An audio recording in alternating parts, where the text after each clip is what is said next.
Welcome to foreign class 8th class. कैसे हैं आप सब? देखिए बेटा, आपका ये 6th चैप्टर है ऐसे सेकंड के बाद से जो लेसन नंबर 25 है द जुडिशियरी सिविक्स का चैप्टर है आपका। ठीक है, तो इसके बाद आपके जो है 2 चैप्टर सिविक्स के हो जाएंगे, 2 ज्योग्राफी के हो चुके हैं और 2 हिस्ट्री के, है ना। फिर उसके बाद आपका कोर्स कंप्लीट हो जाएगा। तो बहुत ध्यान से सुनिए, स्टार्ट करते हैं। जुडिशियरी बोलते हैं बेटा न्यायपालिका को। ठीक है, हमारी जो गवर्नमेंट है उसके 3 ऑर्गन्स हैं, है ना। 3 ऑर्गन्स हैं उसके अंदर, एग्जीक्यूटिव, लेजिस्लेचर एंड जुडिशियरी। तो जुडिशियरी जो है वो एग्जीक्यूटिव और लेजिस्लेचर से हटकर काम करती है, यानी बिल्कुल इंडिपेंडेंटली काम करती है। इस पर किसी का कोई जोर जबरदस्ती, कोई दबाव नहीं होता। ठीक है बेटा। तो जुडिशियरी हम बोलते हैं न्यायपालिका। न्यायपालिका यानी इसके अंदर हमारे सभी कोर्ट्स आ जाते हैं। तो इसका क्या काम है, इसके अंदर कौन कौन इंक्लूड होता है, ठीक है, तो इसको पढ़ते हैं। चलिए आ जाइए। The rules of a country are known as its laws. The government of a country has to make sure that people obey the laws. If they do not, they are punished. The police, the court, and the prison services carry out the law. Together, they make up a system of law and order. तो कह रहे हैं कि किसी भी country के जो rules होते हैं वो क्या कहलाते हैं, वो लॉज कहलाते हैं या कानून कहलाते हैं, है ना। कह रहे हैं गवर्नमेंट जो होती है उस कंट्री की, वो इस बात का ध्यान रखती है कि जो भी लोग हैं वहां पर रहने वाले, वो जो है कानूनों को मान रहे हैं या नहीं मान रहे हैं। अगर वो नहीं मान रहे हैं तो फिर उनको पनिशमेंट दी जाती है। ठीक है।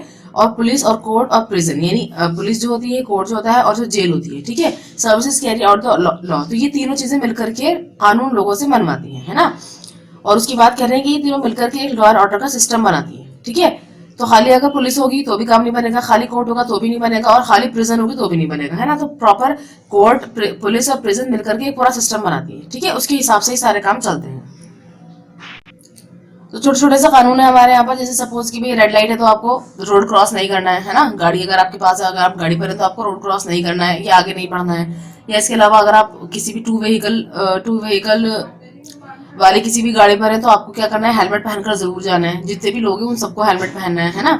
या फिर इसके अलावा ये होता है कि भाई अगर आपका चालान है, अगर आपने कोई भी मतलब ऐसा कर दिया है काम, ट्रैफिक रूल्स को फॉलो नहीं किया तो आपका चालान कटेगा। तो ये सब के सब जो काम होते हैं ये सब लॉ एंड ऑर्डर के अंदर ही आते हैं, है ना। तो पहले क्या होता है, पहले पुलिस जो है वो आपको अरेस्ट कर लेगी। अगर कोई मतलब कोई भी अगर ऐसा कोई काम करता है तो पुलिस अरेस्ट करेगी आपको। फिर 24 आवर्स के अंदर अंदर आपको कोर्ट में पेश किया जाएगा। फिर उसके बाद आप अपनी बात सामने रखेंगे, है ना। उसके बाद जाकर के या तो अगर कोई गुनाहगार है तो उसको फिर जेल में भेज देंगे, और अगर कोई गुनाहगार नहीं है, उसका जो है जुर्म साबित नहीं हो पाता है, तो उसको वापस छोड़ दिया जाएगा। ठीक है। India has one of the oldest legal systems in the world. Its laws and jurisprudence stretches back into the centuries, forming a living tradition which has grown and evolved with the lives of its diverse people. तो कह रहे हैं कि India का जो है ना सबसे पुराना लीगल सिस्टम है पूरे वर्ल्ड में, है ना। यहाँ के जो कानून है और यहाँ का जो न्याय शास्त्र है वो बहुत पुराने, मतलब बहुत पीछे, बहुत सदी तक फैला हुआ है। ठीक है ना। कह रहे हैं कि यहाँ का जो ट्रेडिशन है वो बिल्कुल लिविंग है, यानी जीता जागता ट्रेडिशन है यहाँ का, जो कि बढ़ रहा है, फल फूल रहा है, और लोगों की जिंदगी के आसपास से उसके अंदर बहुत सारे तब्दीलियां आती जा रही हैं। ठीक है ना। India's commitment to law is created in the constitution which constituted India into a sovereign democratic republic. तो कह रहे हैं इंडिया की जो कमिटमेंट है कानून के प्रति वो कहाँ पर लिखी है बेटा, वो कॉन्स्टिट्यूशन में लिखी है, हमारे संविधान में लिखी हुई है ना। और संविधान जो है वो इस आधार पर बनाया गया है कि हम क्या है, हम एक सोवरेन कंट्री है। सोवरेन बोलते हैं बेटा संप्रभु। संप्रभु मतलब यानी हम अपने सारे फैसले लेने के लिए खुद मुख्तार है, हमें कोई बाध्य नहीं कर सकता कि आपको ये फैसला लेना है या आपको ये फैसला लेना है। ठीक है। डेमोक्रेटिक रिपब्लिक है, यानी हम डेमोक्रेटिक भी है, हमारे यहाँ पर जो नेता चुना जाता है वो लोगों की मर्जी से लोग उसको खुद चुनकर भेजते हैं। और रिपब्लिक भी, रिपब्लिक का मतलब क्या होता है, यानी हमारे यहाँ का जो हेड है, हेड में से तो बेटा प्रेसिडेंट है, लेकिन वो सिर्फ नाम के ही हेड होते हैं। एक्चुअली जो हेड है वो हमारे प्राइम मिनिस्टर है ना। तो वो भी जो है वो लोगों द्वारा चुने जाते हैं, तो इसी को रिपब्लिक बोलते हैं। ठीक है। It is a federal system with parliamentary form of government in the union and the states. तो कह रहे हैं कि ये एक फेडरल सिस्टम है। फेडरल सिस्टम बोलते हैं बेटा संघीय व्यवस्था। इसके अंदर क्या होता है, पार्लियामेंट के अंदर जो गवर्नमेंट जो बनती है, जो गवर्नमेंट बनाई जाती है सेंट्रल लेवल पर और स्टेट लेवल पर, तो इसी को बोलते हैं संघवाद। संघवाद का मतलब क्या होता है, सारी शक्तियां सिर्फ केंद्र के पास नहीं है, थोड़ी बहुत शक्तियां राज्य सरकारों के पास भी उन्होंने दे रखी है। ठीक है। उसी को हम बोलते हैं क्या, डिसेंट्रलाइजेशन ऑफ पावर्स। ठीक है। It also constitutes an independent judiciary, guaranteed fundamental rights and directive principles of state policy. तो कह रहे हैं कि साथ साथ इसके अंदर क्या है, हमारे मतलब हमारे जो गवर्नमेंट है उसके अंदर एक इंडिपेंडेंट जुडिशियरी भी है, यानी आजाद जुडिशियरी है। ठीक है। और जो हमें क्या करती है, गारंटी देती है हमारे फंडामेंटल राइट्स के पूरा होने की और डायरेक्टिव प्रिंसिपल्स को फॉलो करवाने की। ठीक है, जो स्टेट पॉलिसी के अंदर आते हैं। It contains objectives which do not enforceable in law but are fundamental to the governance of the nation. तो इसके अंदर बहुत सारे ऑब्जेक्टिव्स ऐसे भी हैं जो बहुत इन्फोर्सेबल नहीं है, यानी उसके अंदर क्या होता है कि आप अगर आप मानना चाहेंगे तो बहुत अच्छी बात है, आप मानिए उसको, लेकिन ऐसा नहीं है कि मतलब नहीं मानेंगे तो आपको सजा मिल जाएगी, है ना। तो वो फंडामेंटली जरूरी तो है हमारे नेशन की गवर्नेंस के लिए, लेकिन बहुत एनफोर्सेबल नहीं है ना। कुछ ऐसी भी चीजें इसके अंदर आती हैं। उसके बाद हम देखते हैं one of the unique features of the Indian constitution is that it has generally provided for a single integrated system of courts to administer both union and state laws. This is notwithstanding the adoption of a federal system and existence of central acts and state acts in their respective spheres. तो अभी कह रहे हैं कि हमारे India का जो unique feature है, यानी यूनिक फीचर जो है इंडियन कॉन्स्टिट्यूशन का, वो ये है कि यहाँ पर जो है ना सिंगल इंटीग्रेटेड सिस्टम है. सिंगल का मतलब क्या होता है, यानी एक सिस्टम है जो सब जगह वही चल रहा है ना. कोर्ट्स वगैरह का भी, ताकि पूरी जो है यूनियन को, यानी सेंट्रल गवर्नमेंट के हिसाब से जितना भी एरिया आ रहा है और स्टेट लॉज के हिसाब से जो भी सबको एक साथ ही क्या किया जा सके, गवर्न किया जा सके या फिर एडमिनिस्टर किया जा सके. ठीक है. तो इससे क्या होता है, इससे जो ये फायदा होता है कि जो भी सेंट्रल एक्ट्स और जो भी स्टेट एक्ट्स हैं वो उनके अपने अपने स्फीयर्स में रह करके काम करते हैं. यानी कोई किसी के काम में टांग नहीं अड़ाता है ना, हस्तक्षेप नहीं करता है, लेकिन उसके बावजूद भी वो एक दूसरे पर डिपेंड करते हैं. ठीक है. At the apex of the entire judicial system exists the Supreme Court of India, below which are the high courts in each state or group of states. तो कह रहे हैं कि सबसे ऊपर, सबसे हाईएस्ट जो है जुडिशियल सिस्टम के अंदर अगर हम देखते हैं तो वो सुप्रीम कोर्ट ऑफ इंडिया है. ठीक है, जो कि दिल्ली में है. और उसके अलावा क्या होता है, उसके अलावा हाई कोर्ट्स आते हैं सभी जो अलग अलग स्टेट्स के अंदर है. ठीक है. तो यानी पूरे इंडिया का जो एक हाईएस्ट कोर्ट है सुप्रीम कोर्ट, वो दिल्ली में है. इसके अलावा हर स्टेट का अपना अपना अलग अलग हाई कोर्ट है ना. लेकिन ऐसा भी जरूरी नहीं है कि हर स्टेट का ही हो. कुछ हाई कोर्ट्स ऐसे हैं जो दो स्टेट्स को भी देखते हैं. ठीक है. Below the High Court lies a hierarchy of subordinate courts. Panchayat courts also function in some states under various names like Nyay Panchayat, Panchayat Adalat, Gram Kachehri, etc. to decide civil and criminal disputes of petty and local nature. तो अब कह रहे हैं कि high court के नीचे, अगर हम एक स्टेट की बात करते हैं तो हाई कोर्ट के नीचे भी जो है बहुत सारी हायरार्की है सबऑर्डिनेट कोर्ट्स की. हायरार्की का मतलब क्या होता है, इसके बाद इससे ऊपर ये, इससे ऊपर ये, इससे ऊपर ये, इसको हम हायरार्की बोलते हैं. ठीक है. तो कह रहे हैं सबऑर्डिनेट कोर्ट्स भी है बहुत सारे. पंचायत कोर्ट जो है, जिससे मतलब किसी किसी स्टेट में पंचायत कोर्ट्स है, तो वो कहीं कहीं स्टेट्स में काम करते हैं और उनकी डिफरेंट डिफरेंट नेम्स भी है. कहीं पर वो न्याय पंचायत कहलाते हैं, कहीं पर पंचायत अदालत कहलाते हैं, कहीं पर ग्राम कचहरी कहलाते हैं, ताकि वो ये डिसाइड कर सके कि भाई कोई अगर क्राइम है तो वो मतलब कोई भी अगर फैसला है, केस है, तो वो सिविल है या क्रिमिनल है ना, या फिर लोकल नेचर का है. तो अब ये भी देखना पड़ता है सिविल और क्रिमिनल के अंदर क्या होता है. देखिए क्रिमिनल में तो ये होगा, यानी किसी ने कोई गुनाह किया है उसको उससे सजा मिलनी है ना. तो जिस पर जुल्म हुआ है तो वो इस बात मतलब इसके लिए केस दायर करता है. ठीक है. तो ये क्रिमिनल केस हो जाते हैं. लेकिन अगर सिविल की बात अगर हम करते हैं तो इसके अंदर ऐसा कुछ जुल्म नहीं हुआ होता, किसी की जान नहीं गई होती है ना, मर्डर वगैरह नहीं हुआ होता है. लेकिन इसके अंदर क्या होता है, जैसे किसी ने किसी की जमीन पर कब्जा कर लिया है ना, या फिर किसी ने कोई पैसे देकर वापस नहीं किए, इस तरह की जो चीज होती है वो सिविल केसेस में आती है. ठीक है. Different state laws provide for different kinds of jurisdiction of courts. Each state is divided into judicial districts presided over by a district and sessions judges, which is the principal civil court of original jurisdiction. Different state laws जो होते हैं वो अलग अलग तरीके के जो है न्याय अधिकार कोर्ट्स को देते हैं. ठीक है. कि भाई ये आप इसको फॉलो कर सकते हैं, इस पे आप फैसला दे सकते हैं, इस पे नहीं दे सकते हैं. तो ये अलग अलग स्टेट अपने हिसाब से देता है ये अधिकार उनको. ठीक है ना. हर स्टेट जो है वो डिवाइड होता है जुडिशियल डिस्ट्रिक्ट्स के अंदर. ठीक है. और उस जुडिशियल डिस्ट्रिक्ट को कौन देता है, फिर डिस्ट्रिक्ट ऑफिस सेशन जजेस देखते हैं. ठीक है. ये फिर इनको बोलते हैं डिस्ट्रिक्ट कोर्ट्स, है ना. तो डिस्ट्रिक्ट कोर्ट में बैठने वाले जजेस होते हैं वो डिस्ट्रिक्ट जजेस कहलाते हैं. और यहाँ पर क्या होता है, which is the principal civil court of original jurisdiction. तो कह रहे हैं यही जो है हमारे यहाँ civil court of original jurisdiction का प्रिंसिपल है, यही सिद्धांत है हमारे यहाँ का, है ना.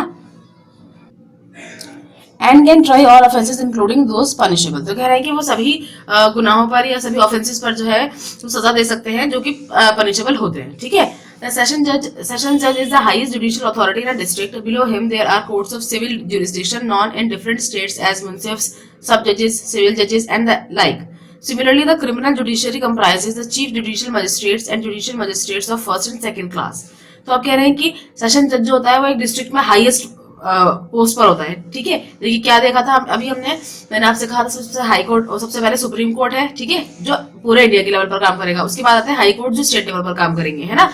तो उसके बाद उसके अलावा कौन होता है, उसके अलावा पूरे स्टेट को, यानी अगर हम एक स्टेट की बात करें तो उसको डिफरेंट डिस्ट्रिक्ट्स में बांट देते हैं. तो हर डिस्ट्रिक्ट के अंदर एक सेशन जज होता है या डिस्ट्रिक्ट जज होता है. ठीक है. तो ये उस डिस्ट्रिक्ट का उस जिले का जो है हाईएस्ट पोस्ट होती है ये. लेकिन ऐसा नहीं कि सिर्फ यही तक की बात है, उसके नीचे भी बहुत सारे लोग काम कर रहे होते हैं. जैसे कोर्ट्स ऑफ सिविल जुरिस्डिक्शन, उसको अलग अलग स्टेट्स में अलग अलग नाम से जानते हैं, जैसे मुंसिफ्स हैं, सब जजेस हैं, सिविल जजेस हैं. ठीक है. इसके अलावा और बहुत सारे नाम है. तो कह रहे हैं इसी तरह जो क्रिमिनल जुडिशियरी होती है उसके अंदर चीफ जुडिशियल मजिस्ट्रेट्स होते हैं, जुडिशियल मजिस्ट्रेट्स होते हैं. ठीक है. जो फर्स्ट और सेकंड क्लास के होते हैं. ठीक है, फर्स्ट क्लास सेकंड क्लास इसके अंदर चलता है, यानी जो जितना हाईएस्ट पोस्ट पर होता है उतना ही फर्स्ट क्लास ऑफिसर माना जाता है। ठीक है, यानी गजेटेड ऑफिसर आप बोल सकते हैं या फिर ए क्लास ऑफिसर। ठीक है, चलिए अब देखते हैं कि importance of courts. Importance of courts का मतलब क्या है, यानी कोर्ट्स की क्या महत्वता है, क्यों इंपॉर्टेंट है ये, अगर ये ना हो तो क्या हो जाएगा। तो बेटा इसको पढ़ने से पहले थोड़ा सा मैं आपको आपसे पूछ तो नहीं सकती, तो मैं बता ही देती हूँ आपको। देखिए बेटा, कोर्ट जो होते हैं ना वो हमारे पूरे एरिया में, पूरे स्टेट में या पूरे कंट्री में जो है लॉ एंड ऑर्डर को बनाए रखने में काम में आते हैं, है ना। लेजिस्लेचर का काम क्या है कि वो कानून बना दे, उसने कानून बना दिया।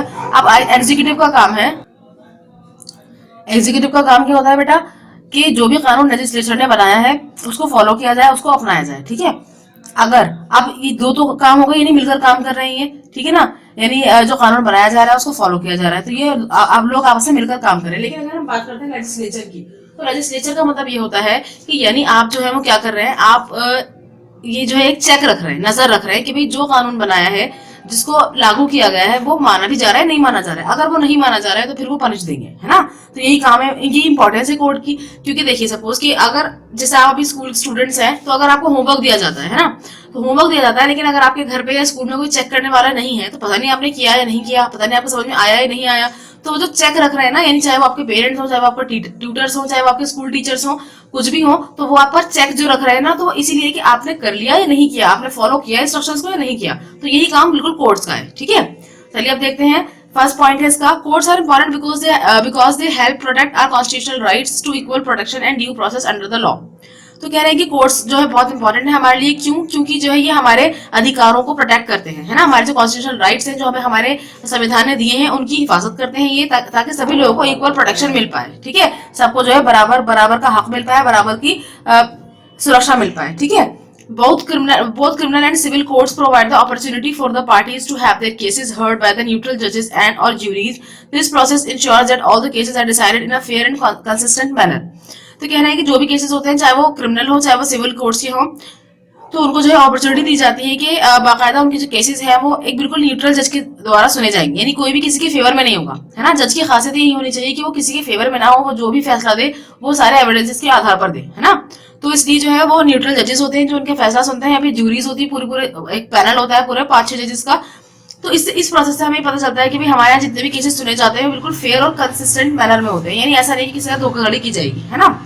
थर्ड है बेटा, they keep a check on the powers of the legislature and the executives. अच्छा, साथ साथ ये काम भी करते हैं कि ये लेजिस्लेचर और एग्जीक्यूटिव दोनों की पावर्स पर नजर रखते हैं कि कोई अपनी पावर का कोई गलत इस्तेमाल तो नहीं कर रहा है ना। They can declare certain laws as unconstitutional if they go against the welfare of the people. तो कह रहे हैं कि जुडिशरी के पास ये भी अधिकार होता है कि अगर कोई ऐसा कानून है जो अनकॉन्स्टिट्यूशनल है, यानी असंवैधानिक है, तो वो उसको, अगर वो लोगों के हक में नहीं है, तो वो उसको पास नहीं होने देते हैं। ठीक है, पास तो खैर वो उसमें तो कुछ नहीं कर सकते हैं, लेकिन उसको बाद में रद्द कर देते हैं। पहले तो कानून बन जाएगा, बाद में रद्द कर दिया जाएगा। ठीक है, उसके बाद देखिए, courts act as custodians of the constitution and protect the fundamental rights of the citizens. तो कह रहे हैं कि कोर्ट का जो काम होता है वो एक कस्टडियंस होता है। कस्टडियंस का मतलब क्या होता है, यानी जिसके पास हिफाजत के लिए कोई चीज रखवाई जाए, है ना, तो वो कस्टडियन कहलाता है। तो कॉन्स्टिट्यूशन का जो कस्टडियन है वो कौन है, कोर्ट है। ठीक है, उसका क्या काम है कि वो फंडामेंटल राइट, लोगों के फंडामेंटल राइट्स की हिफाजत करे। ठीक है, they decide the center state disputes and the disputes between 2 and more states. तो कह रहे हैं कि अगर जैसे सपोज कि सेंटर गवर्नमेंट और स्टेट गवर्नमेंट के बीच में झगड़ा हो गया, तो कौन सुलझाएगा, जाहिर है दो बड़ी बड़ी चीजें तो कोई बड़ा इंसान सुलझाएगा, है ना। तो कोर्ट सुलझाएगा इस बात को, इन झगड़ों को, है ना। या फिर कोई 2 स्टेट्स के बीच में झगड़ा हो जाए, 2-3 स्टेट्स के बीच में झगड़ा हो जाए, तो वो भी कोर्ट ही सुलझाएगा बीच में आकर के। ठीक है, 7th बेटा, they provide assistance to the president or the governor of the state on matters related to law and order. तो कह रहे हैं साथ साथ जो है जो यहाँ के जजेस वगैरह होते हैं वो असिस्टेंस देते हैं, यानी हेल्प देते हैं अपने प्रेसिडेंट को या गवर्नर को स्टेट लेवल पर, कोई भी अगर मैटर ऐसा होता है जो कि कानून से संबंधित होता है ना। तो क्योंकि देखिए प्रेसिडेंट और इन सबको कानून का इतना पता नहीं होता जितना गहराई से जजेस वगैरह जानते हैं, है ना। तो वो उनकी हेल्प करते हैं अगर कोई मैटर इस तरह का हो जाता है। तो बेटा ये इंपॉर्टेंस है हमारे कोर्ट्स की। उसके बाद देखिए integrated judicial system. The most distinct feature of Indian judiciary is that it comprises a single, unified and integrated judicial system. The system is applicable in the entire country. तो कह रहे हैं कि इसके अलावा, अभी तो हमने बहुत सारी बातें पढ़ी अपने जुडिशियल सिस्टम के बारे में, लेकिन इसके अलावा एक इंपॉर्टेंट फीचर जो है इंडियन जुडिशियरी का वो ये है कि इसके अंदर सिंगल, यूनिफाइड और इंटीग्रेटेड जुडिशियल सिस्टम है ये। ठीक है, इसका मतलब क्या होता है कि ये पूरा सिस्टम जो है पूरे कंट्री में फॉलो किया जाता है ना। तो क्या होता है इसके अंदर, जैसे सपोज मैं आपको एग्जाम्पल देती हूँ कि सुप्रीम कोर्ट हाईएस्ट कोर्ट है, ठीक है। सुप्रीम कोर्ट के बाद हाई कोर्ट है, हाई कोर्ट के बाद डिस्ट्रिक्ट कोर्ट है, इसके अलावा और भी बहुत सारे कोर्ट्स हैं जो और सब डिवाइड हो जाते हैं आगे जाकर के, है ना। तो अगर सुप्रीम कोर्ट ने कोई भी फैसला सुना दिया, ठीक है, तो उसके अंदर आप हाई कोर्ट में अपील नहीं कर सकते, ठीक है। यानी हाई कोर्ट उसको मान्य होगा हर हाल में। और अगर हाई कोर्ट ने कोई फैसला सुना दिया तो फिर आप डिस्ट्रिक्ट कोर्ट में अपील नहीं कर सकते। एक सिचुएशन ये हो गई, यानी जो बड़े ने कह दिया वो मानना पड़ेगा, एक तो ये बात हो गई, है ना। दूसरी सिचुएशन ये है कि अगर आप जो है डिस्ट्रिक्ट कोर्ट के फैसले से खुश नहीं है, आपको लगता है कि नहीं ये फैसला गलत हुआ है, तो आप क्या कर सकते हैं, आप हाई कोर्ट में अपील कर सकते हैं, यानी नीचे से ऊपर जा सकते हैं, है ना। अगर हाई कोर्ट के फैसले से भी आप खुश नहीं है और वहां पर भी बराबर आपको न्याय नहीं मिला है, तो फिर आप क्या कर सकते हैं, फिर आप सुप्रीम कोर्ट में अपील कर सकते हैं और जो भी फैसला होगा वो सुप्रीम कोर्ट का माना जाएगा, ठीक है बेटा। तो इसी को हमने कहा इंटीग्रेटेड जुडिशियल सिस्टम। देखिए इसके अंदर इन्होंने डायग्राम दे रखा है, इसको जरा पढ़ेंगे एक बार ताकि समझ में आ जाए आपको। देखिए लिखा हुआ, the supreme court of India is the apex court, then there are several high courts and subordinate of lower courts that function in various parts of the country, ठीक है। सबसे हाईएस्ट कौन सा, सुप्रीम कोर्ट है, उसके बाद कौन सा आता है बेटा, हाई कोर्ट्स आते हैं, उसके बाद सबऑर्डिनेट या फिर लोअर कोर्ट्स आते हैं, ठीक है ना। अब देखिए यहाँ पर क्या दिखाया है इन्होंने, इंडियन जुडिशियल सिस्टम दिखाया, उसके बाद सबसे पहले क्या आता है, सुप्रीम कोर्ट ऑफ इंडिया, है ना। उसके बाद क्या आएगा, हाई कोर्ट्स आएंगे। उसके बाद क्या है भाई, सबऑर्डिनेट और लोअर कोर्ट्स है डिस्ट्रिक्ट्स में, जिनके नाम अलग अलग है ना। तो अगर हम सिविल कोर्ट्स की बात करते हैं, यानी जैसे मैंने आपको बताया था छोटी मोटी लड़ाइयां जो होती हैं, तो उनके हिसाब से यहाँ पर और डिवीजन कर रखा है। तो उस लेवल पर कौन कौन से कोर्ट्स होते हैं बेटा, डिस्ट्रिक्ट जज and district and E session जजेस होते हैं, सब जज फैमिली कोर्ट्स होते हैं, मुंसिफ स्मॉल कोजेस कोर्ट्स होते हैं, ठीक है, और लोक अदालत होती है। अगर क्रिमिनल कोर्ट्स की बात कर रहे हैं, यानी किसी का मर्डर हो गया है, कोई बड़ा क्राइम अगर हो गया है, तो उसके लिए कौन कौन से कोर्ट्स होते हैं, डिस्ट्रिक्ट एंड सेशन जज होते हैं, ठीक है ना। मेट्रोपॉलिटन और फर्स्ट क्लास मजिस्ट्रेट होते हैं, या फिर third class magistrate, second class magistrate होते हैं, या फिर थर्ड क्लास मजिस्ट्रेट होते हैं, ठीक है। अगर हम बात करते हैं रेवेन्यू कोर्ट्स की, रेवेन्यू बोलते हैं बेटा टैक्स को या पैसे को, है ना। तो उसके हिसाब से कौन कौन से कोर्ट्स होते हैं, उसमें बोर्ड ऑफ रेवेन्यू होता है, ठीक है। यानी अगर किसी ने टैक्स रेवेन्यू नहीं दिया है, या फिर रेवेन्यू डिपार्टमेंट पूरा कंप्लीट होता है, जो देखता है, पूरा लेखा जोखा रखता है वो, है ना, हमारे देश के अंदर क्या क्या खर्च हो रहा है, कहाँ कहाँ खर्च हो रहा है, तो उसके अंदर उसका जो ख्याल रखेंगे वो ये लोग रखेंगे। बोर्ड ऑफ रेवेन्यू, है ना, कमिश्नर कलेक्टर आ जाएगा, तहसीलदार और असिस्टेंट तहसीलदार। तो ये सब पूरा एक तरीके का एक चार्ट है। और इसके साथ सिर्फ ये नहीं कि ये जो दिख रहे हैं बस यही काम कर रहे हैं, इसके अलावा बहुत सारे लोगों से जुड़े हुए होते हैं जो इनकी मदद करते रहते हैं टाइम टू टाइम, ठीक है बेटा। By carefully studying the chart given above, we find that the Supreme Court is at the top. The High Courts is all states function under the Supreme Court's guidance. तो कह रहे हैं कि इसको बहुत ध्यान से पढ़ने के बाद आप ये देखते हैं कि सुप्रीम कोर्ट जो होता है वो क्या होता है, टॉप पर होता है, ठीक है। इसके अलावा जो हाई कोर्ट्स होते हैं अलग अलग स्टेट्स के अंदर, वो अलग अलग तरीके से काम करते हैं, लेकिन वो उनको गाइड कौन करता है, सुप्रीम कोर्ट गाइड करता है। यानी जो सबसे बड़ा है उसकी गाइडेंस में ही सब काम करेंगे। कोई भी अगर ऐसा केस है जो उनकी रीच से बाहर है, या फिर उनको प्रॉपर मतलब उनको कुछ कोई भी प्रॉब्लम हो रही है अगर, तो वो क्या करते हैं, सुप्रीम कोर्ट को रेफर भी कर सकते हैं। लेकिन वैसे ऐसा कम ही होता है, हम जो है डायरेक्ट सुप्रीम कोर्ट जा भी नहीं सकते किसी भी केस को लेकर के, ठीक है। हम अगर सिर्फ और सिर्फ अगर कोई ऐसा केस है जिसमें हमारे फंडामेंटल राइट्स का हनन हुआ है या फंडामेंटल राइट्स हमसे छीने गए हैं, तब तो हम डायरेक्ट सुप्रीम कोर्ट जाकर के वहां पर गुहार लगा सकते हैं या अपील कर सकते हैं न्याय के लिए, है ना। लेकिन अगर ऐसा हुआ है कोई और केस है, तो सबसे पहले हम जहां पर है तो पहले हम डिस्ट्रिक्ट में जाएंगे, फिर हाई कोर्ट में जाएंगे, उसके बाद जाकर के हम सुप्रीम कोर्ट पहुंचेंगे, ठीक है। चलिए आगे देखते हैं। The district courts and the other lower courts function under the guidance and control of the high courts of their states. This type of judiciary is known as a single unified and integrated judicial systems. तो कह रहे हैं कि जो district courts होते हैं वो किसकी गाइडेंस में काम करते हैं, वो काम करते हैं हाई कोर्ट की गाइडेंस में, ठीक है। उनके स्टेट का जो हाई कोर्ट है उसकी गाइडेंस में वो काम करेंगे। इस तरीके की जो जुडिशियरी है इसी को हम क्या बोलते हैं, सिंगल और यूनिफाइड या फिर इंटीग्रेटेड जुडिशियल सिस्टम कहा जाता है इसको। यानी आपस में बिल्कुल जुड़े हुए हैं, ठीक है, कड़ी से कड़ी मिली हुई है इनकी, और साथ में जो है ये मिल करके काम कर रहे हैं, ठीक है। उसके बाद आता है role of judiciary in India federal setup. कह रहे हैं कि इंडिया के फेडरल सेटअप में जुडिशियरी का क्या रोल है। फेडरल मैंने आपको बताया था, यानी सेंट्रल लेवल पर भी हमारी गवर्नमेंट है, इसके अलावा स्टेट लेवल पर भी गवर्नमेंट काम कर रही है, और स्टेट के अंदर भी बहुत सारी लोकल गवर्नमेंट्स हैं जो कि काम कर रही हैं और स्टेट गवर्नमेंट को जो है मजबूती दे रही है, ठीक है। The judiciary plays a highly important role in federal countries such as India. In a federal country, there are two sets of government. The first setup is at the union level and the second is at the state level, ठीक है।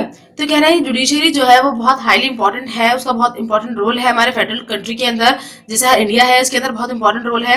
Federal country में क्या होता है कि दो sets होते हैं गवर्नमेंट के, ठीक है। एक फर्स्ट जो सेटअप होता है वो यूनियन लेवल पर होता है, यानी सेंट्रल लेवल पर होता है, और दूसरा जो सेटअप होता है, सेकेंड जो सेटअप होता है वो स्टेट लेवल पर होता है, ठीक है बेटा। In this type of setup, the judiciary acts as an umpire of a referee or a referee. Its decisions are independent of both the central and the state government. It enjoys the power and authority to interpret the constitution. In a federal state, the judiciary performs the following three important functions. तो कह रहे हैं इस तरीके के setup के अंदर judiciary जो है वो इस तरह काम करता है जिस तरह क्रिकेट में किसी भी गेम के अंदर अंपायर होता है ना, अंपायर रेफरी जो होता है, यानी उसके जो डिसीजन होते हैं वो इंडिपेंडेंट होते हैं, ना वो सेंट्रल की तरफ झुकेगा ना ही वो स्टेट गवर्नमेंट की तरफ झुकेगा, ठीक है। वो जो उसका डिसीजन होगा वो बिल्कुल इंडिपेंडेंट होगा, बिल्कुल फ्री होगा, जो गलत है उससे सजा मिलेगी, जो सही है उसको इंसाफ मिलेगा, ठीक है बेटा। और ये जो है जुडिशरी जो है वो इस पावर को एंजॉय करती है, अथॉरिटी को एंजॉय करती है कि वो कॉन्स्टिट्यूशन को इंटरप्रेट करेंगे। इंटरप्रेट का मतलब क्या होता है, लोगों को बताएंगे कि क्या है ना। और फेडरल स्टेट के अंदर यानी हमारी जो इंडिया है उसके अंदर जुडिशरी जो है कुछ इंपॉर्टेंट काम करता है। 3 इंपॉर्टेंट फंक्शन है उसके, वो देख लीजिए कौन कौन से हैं। देखिए फर्स्ट है, it decides disputes between the centre and the constituent units in respect of there jurisdiction. तो कह रहे हैं कि जो कह रहे हैं यहाँ पर बताया उन्होंने कि सेंट्रल गवर्नमेंट के बीच में या फिर इसके अलावा जो उसकी कॉन्स्टिट्यूएंट यूनिट्स हैं, यानी जो उसके न्याय क्षेत्र में आते हैं, उनके बीच में वो क्या करेगा, फैसला करवाएगा, ठीक है। It's a dispute between 2 constituent units such as the state government in respect of their sphere of jurisdiction. और दूसरी बात क्या हो गई कि अगर 2 स्टेट्स लड़ रहे हैं आपस में तो उनके बीच में भी वो फैसला करवाएगा, ठीक है, अगर जरूरत पड़ती है तो। लेकिन अब बात यह है कि वो उनके ज्यूरिसडिक्शन में आना चाहिए, यानी उनके न्याय क्षेत्र में वो आना चाहिए, है ना, उससे बाहर नहीं होना चाहिए। It keeps the central and the state governments within their limits in such a way that none can interfere in each others spheres of jurisdiction. तो कह रहे हैं कि और दूसरी बात यह है कि जो सेंट्रल और स्टेट गवर्नमेंट्स हैं वो अपने लिमिट्स में रह करके काम करेंगी, कोई भी किसी के काम में इंटरफेयर नहीं करेगा, ठीक है। कोई भी किसी के स्फीयर्स में, मतलब जो वर्क ऑफ स्फीयर है तो उसके अंदर टांग नहीं अड़ाएगा, ठीक है ना। अपने अपने काम से काम रखेंगे, जो काम उनको कॉन्स्टिट्यूशन में दिए गए हैं उसके हिसाब से वो काम करेंगे। जैसे स्टेट गवर्नमेंट और अगर सेंट्रल गवर्नमेंट की हम बात करते हैं तो बेटा 3 लिस्ट हैं, एक तो यूनियन लिस्ट है, एक स्टेट लिस्ट है और एक कंकरेंट लिस्ट है। तो जो यूनियन लिस्ट के अंदर काम है यानी वो सेंट्रल गवर्नमेंट के काम है तो वो वही काम कर सकती है, उन्हीं मुद्दों पर बात करेगी, उन पर ही फैसले करेगी, या फैसले तो खैर न्यायपालिका करती है लेकिन जो भी एक्शंस लेने हैं वो उन पर लेगी, ठीक है। और जो स्टेट लिस्ट है वहां पर स्टेट गवर्नमेंट काम करेगी, लेकिन जो कॉन्करेंट लिस्ट है यानी उसके अंदर दोनों ही पार्टिसिपेट कर सकती हैं, ठीक है, यानी उसके अंदर दोनों ही सोच मतलब मिल बैठकर बातचीत करके उस पर फैसला कर सकती हैं, जो कानून बनाने वो बना सकती हैं, ठीक है ना। अब देखते हैं इंडिपेंडेंस ऑफ जुडिशियरी, इससे क्या मतलब है ना, यानी जुडिशियरी का स्वतंत्र होना, इससे क्या मतलब है। The judiciary in India is independent and from the government. The independence is real, not only on paper. The judiciary issues orders to the government and hears and rules over public interest petitions which can be filed by anybody. तो क्या है, judiciary जो India की judiciary है वो independent है government से, ठीक है। इंडिपेंडेंट जो है वो वाकई इंडिपेंडेंट है, ऐसा नहीं है कि सिर्फ वो पेपर की बात है कि सिर्फ लिखा हुआ इंडिपेंडेंट है, अदरवाइज है नहीं, है ना। तो ऐसा नहीं है। जुडिशरी जो है वो इशू करती है ऑर्डर्स को गवर्नमेंट के लिए, और उसके अलावा जो है उनके कानून वगैरह को सुनती है, पब्लिक इंटरेस्ट के हिसाब से जो पिटिशन लोग डालते हैं उनको उन पर ध्यान देती है, ठीक है। उन पर अगर जरूरत होती है तो फिर न्याय करती है, फैसला करती है, या फिर कोई भी उसको पिटिशन को फाइल कर सकता है, ठीक है। ऐसा नहीं है कि भाई कोई खास लोग है इसकी वो सिर्फ पिटिशन डाल सकते हैं। तो बेटा यहाँ पर उन्होंने बताया है कि the independence of judiciary declares that the decision of the जजेस। तो ये तीन पॉइंट्स बताए इन्होंने। फर्स्ट है बेटा, should be independent and immune from the pressure of the legislature, the executive, the electorate and the political parties. तो कह रहे हैं कि ये बिल्कुल इंडिपेंडेंट है, ठीक है, और मजबूत भी है। खाली ऐसा नहीं है कि इंडिपेंडेंट तो है लेकिन झरझर सी है, ऐसा नहीं है। बाकायदा इम्यून है यानी ताकतवर है, उसके पास पावर है कि वो किसी भी यानी लेजिस्लेचर के या फिर एग्जीक्यूटिव के प्रेशर में आए बगैर कोई भी फैसला कर सकती है, किसी भी पॉलिटिकल पार्टी के प्रेशर में आए बगैर, है ना। Should exercise unfettered discretion in the interpretations of laws and imparting of justice. तो कह रहे हैं कि ये जो है अनफेटर्ड डिस्क्रेशन मतलब बिना किसी भेदभाव के ये बाकायदा अपने जो जस्टिस है उसको इम्पार्ट कर सकती है, लोगों को दे सकती है, ठीक है, और कानूनों को इंटरप्रेट कर सकती है, यानी लोगों को समझा सकती है, बता सकती है कि भाई क्या कानून है, किस तरह फॉलो करना है ना।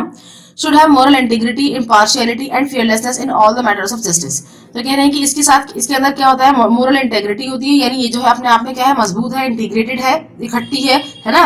इम्पार्शियल है यानी किसी के साथ कोई भेदभाव नहीं करेगी, और बेखौफ और निडर है ना, चाहे वो जस्टिस का कोई सा भी मामला हो, ये किसी से नहीं डरती और बिना निडर होकर के बाकायदा पूरे फैसला सुनाती है, ठीक है। अब आप ये सोच रहे होंगे कि अगर ऐसा ही है तो हमारी कंट्री में इतना कुछ उल्टा पुल्टा क्यों हो रहा है, ठीक है। तो बेटा बहुत सारी बातें, वो होता है ना कि हाथी की दांत खाने के और दिखाने के और, तो बहुत सारी बातें जो होती हैं वो लिखी हुई ही होती हैं, बाकायदा फॉलो नहीं की जाती, ठीक है। आगे चलते हैं, the supreme court of India, यानी अब हम सुप्रीम कोर्ट ऑफ इंडिया के बारे में पढ़ेंगे। इसके बारे में देखते हैं क्या क्या दे रखा है इन्होंने हमें। The Supreme Court of India is the highest court in India. Its seat is in New Delhi, but it can meet at any other place as when required. तो ये कह रहे हैं कि सुप्रीम कोर्ट ऑफ इंडिया जो है वो highest court है हमारे इंडिया का, और इसकी जो सीट है जो है कहाँ पर है, ये न्यू दिल्ली में है, लेकिन इसको आप कहीं पर भी पा सकते हैं जब भी ये रिक्वायर होगा, ठीक है। यानी कोई ना कोई जज, कोई ना कोई जो लॉयर है सुप्रीम कोर्ट का, वो कहीं पर भी जा सकता है जब अगर रिक्वायरमेंट है तो, ठीक है ना। कंपोजिशन मतलब ये किस तरह बना है ना। The Supreme Court of India comprises the Chief Justice of India and not more than 25 other judges appointed by the President of India. तो कह रहे हैं सुप्रीम कोर्ट ऑफ इंडिया के अंदर एक चीफ जस्टिस होते हैं, ठीक है, और 25 से ज्यादा मतलब 25 कम से कम जजेस होते हैं उनके साथ। एक तो चीफ जस्टिस है, लेकिन उनके साथ जो उनकी हेल्प करने के लिए या फैसला सुनाने के लिए पूरा एक पैनल होता है, वो लगभग 25 जजेस होते हैं, इससे ज्यादा नहीं होते, ठीक है ना। तो कौन चुनता है इनको? प्रेसिडेंट ऑफ इंडिया, ठीक है। आगे देखिए, however the president must appoint judges in consultation with the Supreme Court, and these appointments are made on the basis of experience and seniority and not on political pressure.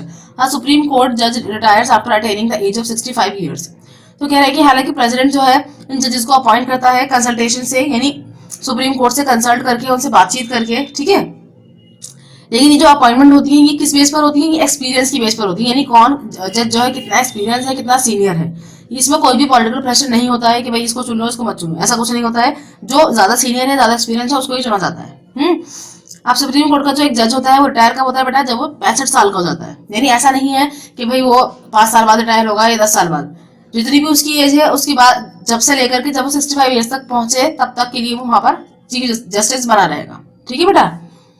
The central cabinet has recently increased the number of Supreme Court judges from 25 to 30, taking into consideration the increasing work load and enormity of long pending cases. तो कह रहे हैं कि central cabinet ने, यानी central government ने जो है क्या किया है, ये जो संख्या थी ना 25, इसको बढ़ा करके अब कितना कर दिया? 30 कर दिया है, ठीक है। यानी अब जो है चीफ जस्टिस के साथ जो है कौन रहेंगे? 30 जजेस रह सकते हैं, ठीक है। क्यों? क्योंकि काम बहुत ज्यादा बढ़ रहा है, बहुत ज्यादा वर्कलोड है, बहुत ज्यादा पेंडिंग केसेस है, तो उनको ध्यान में रखते हुए ये जो नंबर है बढ़ा दिया गया है।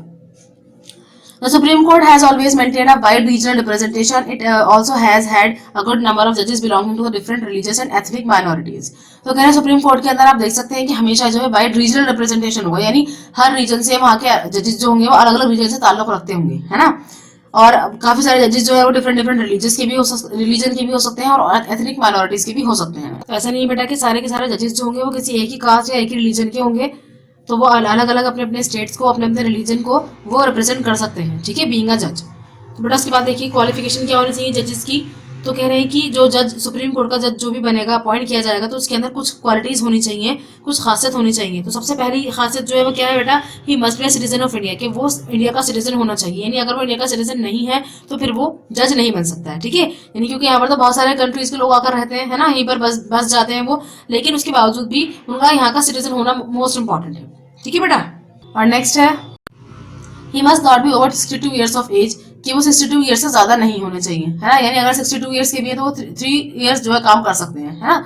अगर उससे भी ज्यादा होंगे तो फिर 1 साल के लिए आएंगे, इतने में तो काम समझेंगे, इतने में वो रिटायर हो जाएंगे। तो इसलिए कम से कम 62 मतलब 62 ईयर्स के भी हैं तो सेलेक्ट हो जाएंगे वो उसके लिए, ठीक है। He must have had a judicial office in the territory of India. तो कह रहे हैं कि उन्होंने मतलब पहले जो है कोई जुडिशियल ऑफिस संभाल रखा हो, जज बनने से पहले कोई ना कोई एक जुडिशियल ऑफिस के वो अंदर रह चुके हों, ठीक है ना। He must have been an advocate of high court for at least 10 years. तो कह रहे हैं सुप्रीम कोर्ट का जज बनने से पहले वो हाई कोर्ट के अंदर कम से कम एडवोकेट रह चुके हों, कम से कम कितने साल? 10 साल तक, ठीक है, तब जाकर के वो सुप्रीम कोर्ट के जज बनेंगे। He should be an eminent jurist in the opinion of the president. तो कह रहे हैं कि प्रेसिडेंट की नजर में वो एमिनेंट हो। एमिनेंट का मतलब यानी बहुत पावरफुल से मतलब यानी बहुत ज्यादा ऐसे जज हों कि हाँ भाई वाकई इनके पास बहुत एबिलिटीज हैं, बहुत ज्यादा काबिल हैं, है ना। अगर प्रेसिडेंट की नजर में वो इस तरीके के जूरिस्ट हैं, फैसला सुनाने वाले हैं, तो वो आप चुन लिए जाएंगे, यानी कोई भी चुन लिया जाएगा, कोई भी इंसान, अदरवाइज नहीं। उसके बाद देखिए बेटा है लिखा हुआ टेन्योर ऑफ ऑफिस। टेन्योर का मतलब क्या होता है? यानी ये जो टाइम पीरियड होता है ना, कितना टाइम तक चलेगा ये वो। देखिए the chief justice and all the other जजेस hold their offices up to 65 years of age. यानी सभी चीफ जस्टिस भी और उसके साथ जो 25 जजेस हैं वो भी 65 ईयर्स तक काम कर सकते हैं। After their retirement, the judges cannot practice either in the Supreme Court or any other court in the country. This ensures the freedom of our judicial system. तो कह रहे हैं रिटायरमेंट के बाद जजेस जो है वो किसी भी सुप्रीम कोर्ट में, मतलब सुप्रीम कोर्ट तो खैर एक ही है, यानी ना तो सुप्रीम कोर्ट में और ना ही किसी और कोर्ट के अंदर जाकर के प्रैक्टिस कर सकते हैं, यानी अब वो रिटायर हो चुके हैं। तो इसी बात से हमें पता चलता है कि हमारा जुडिशियल जो सिस्टम है वो पूरी तरीके से फ्री है। यानी 65 ईयर्स तक अगर कोई पहुंच गया है तो इट मीन्स कि वो रिटायर हो चुका है, ठीक है, अब उसको कहीं पर भी काम करने की इजाजत नहीं है। आगे देखिए बेटा, रिमूवल फ्रॉम द ऑफिस, यानी अगर उसकी रिटायरमेंट की एज से पहले अगर आप उसको हटाना चाहते हैं, जज को हटाना चाहते हैं, तो किस तरह हटाएंगे, देखिए जरा। जजेस of the supreme court can not be remove from their office till they attain the age of 65 years. तो कह रहे हैं कि सुप्रीम कोर्ट के जो जजेस होते हैं उनको 65 साल की उम्र से पहले पहले आप नहीं हटा सकते, ठीक है। एक तो ये बात होगी। दूसरी बात, however a judge is liable to be removed from his office on the basis of incapacity or proven misbehavior. The procedure of the removal of a judge from his office is exactly the same as that of the judge of a high court. तो आप कह रहे हैं कि हालांकि अगर जज जो है वो एक लाइबल नहीं है, यानी उसने जो है कोई गलत काम कर दिया है, बहुत ज्यादा करप्टेड है वो, है ना, या बहुत ज्यादा मिसबिहेवियर है उसका, और वो साबित भी हो गया है ना, तब जा करके एक पूरा प्रोसेस है उसको फॉलो होता है, उसको हम बोलते हैं महाभियोग, है ना, या बोल सकते हैं इम्पीचमेंट, है ना, उसको फॉलो करते हैं, उसके बाद जाकर कोई जज जो है वो हट सकता है।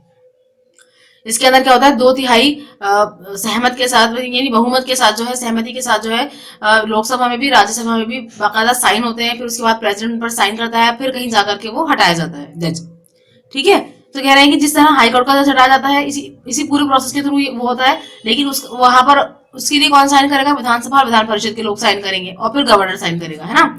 लेकिन अगर हम सुप्रीम कोर्ट की बात करते हैं, तो क्योंकि ओवरऑल इंडिया की बात है, तो सेंट्रल गवर्नमेंट इसके अंदर हस्तक्षेप करती है, यानी लोकसभा, राज्यसभा और प्रेसिडेंट, ये तीनों मिलकर के इसको हटा सकते हैं, लेकिन बाकायदा पूरा एक लंबा सा प्रोसेस है जो फॉलो होगा, उसके बाद ही हट सकता है, ठीक है बेटा। तो इसका हटाने का जो प्रोसेस है उसे बोलते हैं इम्पीचमेंट या महाभियोग। आगे देखिए, powers and functions of the supreme court. कह रहे हैं कि सुप्रीम कोर्ट की फंक्शंस या फिर उसकी पावर्स क्या क्या हैं। Since the Supreme Court is the highest court, it has a large number of functions to perform, such as judicial, administrative, and miscellaneous functions. तो कह रहे हैं सुप्रीम कोर्ट जो हाईएस्ट कोर्ट है हमारे इंडिया का, तो जाहिर है इसके पास बहुत सारे फंक्शंस हैं जो इसको करने होते हैं, बहुत सारे काम है जो इसे करने होते हैं। तो जुडिशियल काम भी है, एडमिनिस्ट्रेटिव काम भी है, और मिसलेनियस फंक्शंस भी, यानी बहुत सारे इसके अलावा भी, है ना। जुडिशियल फंक्शंस में क्या होता है, it performs different types of judicial functions, यानी बहुत सारे जुडिशियल फंक्शंस हैं इसके, कानून की व्याख्या करना, लोगों को न्याय देना, है ना, लोगों की बात अगर कोई अपील है तो उसको कंसिडर करके फिर उसके लिए फैसला देना, ठीक है। तो ओरिजिनल जुरिस्डिक्शन क्या है इसका, यानी जो न्याय अधिकार है इसका ओरिजिनल वाला वो क्या है। The supreme court has original jurisdiction over some types of cases which come directly to it, thus the supreme court can settle disputes between। तो क्या सुप्रीम कोर्ट के अंदर के पास कुछ ओरिजिनल जुरिस्डिक्शन है, कुछ टाइप के केसेस हैं जो उसके पास ही आते हैं डायरेक्टली, है ना, तो सुप्रीम कोर्ट उनको सुलझाता है, और लड़ाई झगड़ों को। तो कौन कौन से हैं वो, the government of India and one or more states. तो कह रहे हैं इंडिया की गवर्नमेंट यानी सेंट्रल गवर्नमेंट या फिर किसी स्टेट के बीच में अगर झगड़ा है तो वो सुप्रीम कोर्ट सुलझाएगा, ठीक है। The government of India and one or more states on the one side and one or more states on the other. तो ये नहीं कि या तो गवर्नमेंट ऑफ इंडिया है और 2 से 3 स्टेट के बीच में अगर लड़ाई चल रही है तो भी वो सुलझाएगा, या फिर एक साइड पर कुछ स्टेट्स हैं, दूसरी साइड पर कुछ स्टेट्स हैं, तो भी सुप्रीम कोर्ट सुलझाएगा, है ना। Between one state and another, किसी एक स्टेट में दूसरी स्टेट में लड़ाई चल रही है तो भी सुप्रीम कोर्ट सुलझाएगा।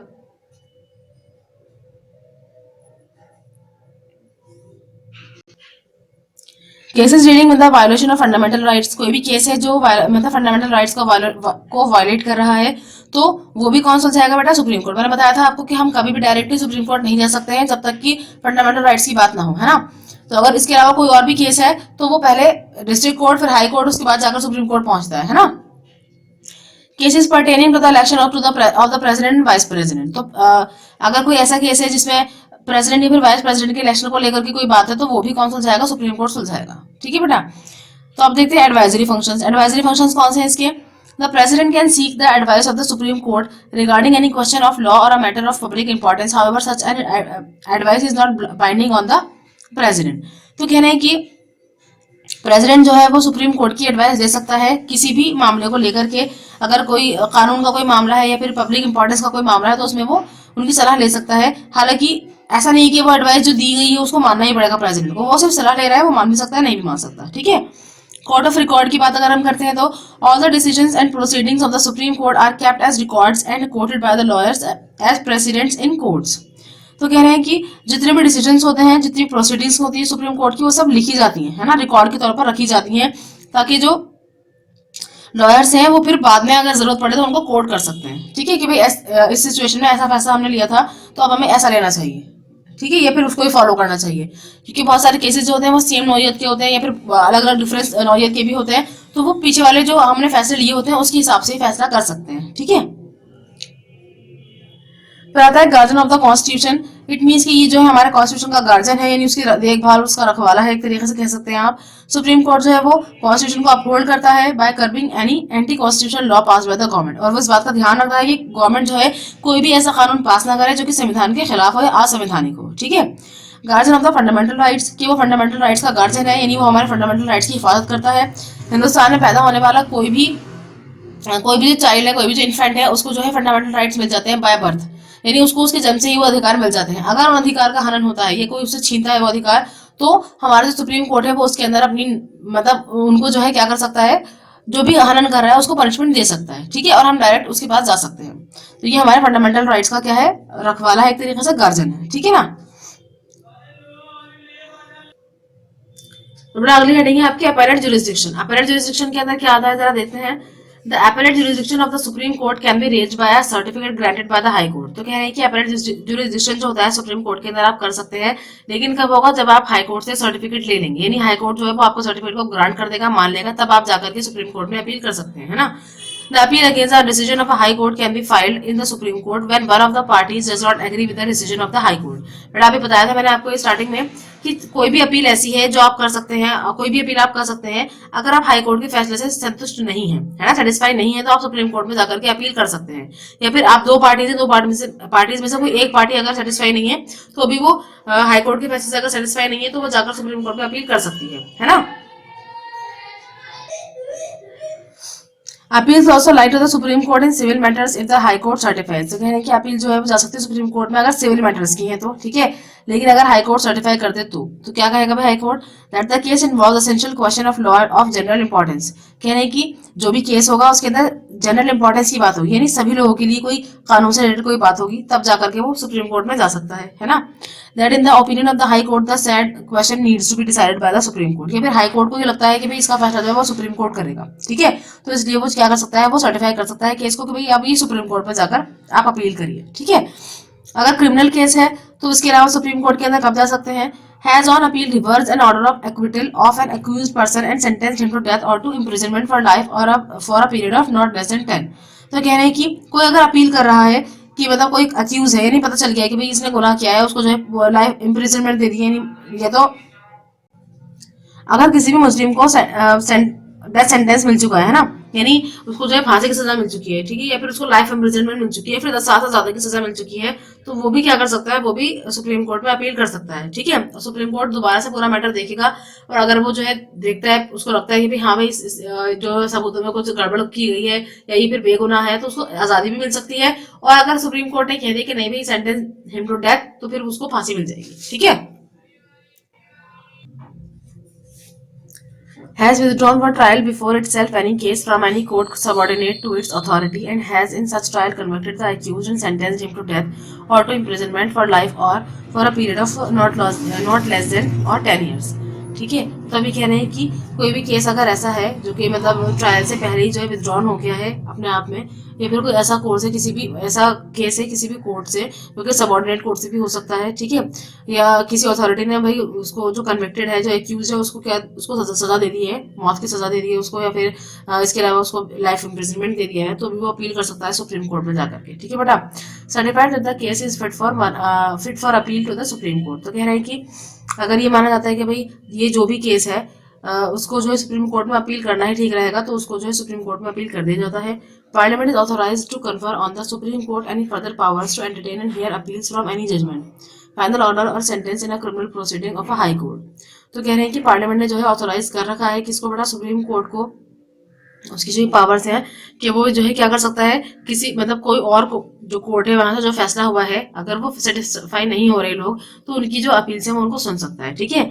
और किसी भी जजमेंट से अगर लोग सेटिस्फाई नहीं है तो वो उसके खिलाफ, मतलब खिलाफ तो नहीं, लेकिन हाँ अगर जजमेंट लग रहा है कि उसको कि ठीक नहीं है, तो वो जजमेंट दोबारा भी कर सकता है, ठीक है।